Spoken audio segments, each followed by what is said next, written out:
Essuula 42. Awo Yobu n'addamu Mukama n'ayogera nti, "Manyi nga ggwe oyinza byonna, era nga tewali kigambo kye wateesa ekiziyizika. Ani ono akisa okuteesa awatali kumanya? Kyennavudde njatula ebyo bye saategedde, ebigambo eby'ekitalo ebyannemye bye saamanye.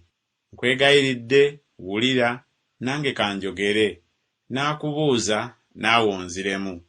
Nali nkuwuliddeko n'okuwulira kw'okutu, naye kaakano eriiso lyange likulaba.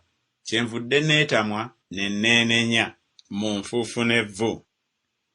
Awo olwatuuka, Mukama bwe yamala okugamba Yobu ebigambo ebyo, Mukama n'agamba Erifaazi Omutemani nti, "Obusungu bwange bukubuubuukidde ggwe ne banno bombi, kubanga temunjogeddeeko ekigambo ekirina ensonga ng'omuddu wange Yobu bw'ayogedde.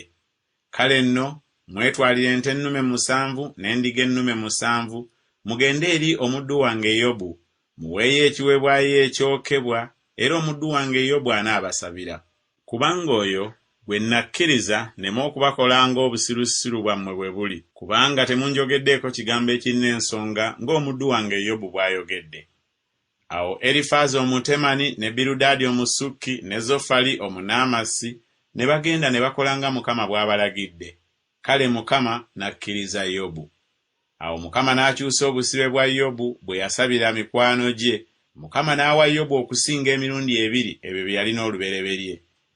Awo baganda be bonna ne bajja gy'ali ne bannyina bonna n'abo bonna be yamanyagananga nabo olubereberye, ne baliira emmere wamu naye mu nnyumba ye, ne bamukaabira ne bamukubagiza olw'obubi bwonna Mukama bwe yamuleetako, era buli muntu n'amuwa ekitundu ekya ffeeza na buli muntu empeta eya zaabu.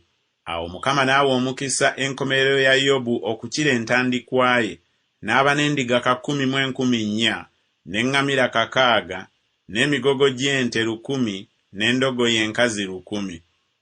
Era yalina abaana ab'obulenzi 7 n'ab'obuwala 3. N'ow'olubereberye n'amutuuma erinnya Yemima, n'owookubiri erinnya lye Keeziya, n'owookusatu erinnya lye Kerenukapuki.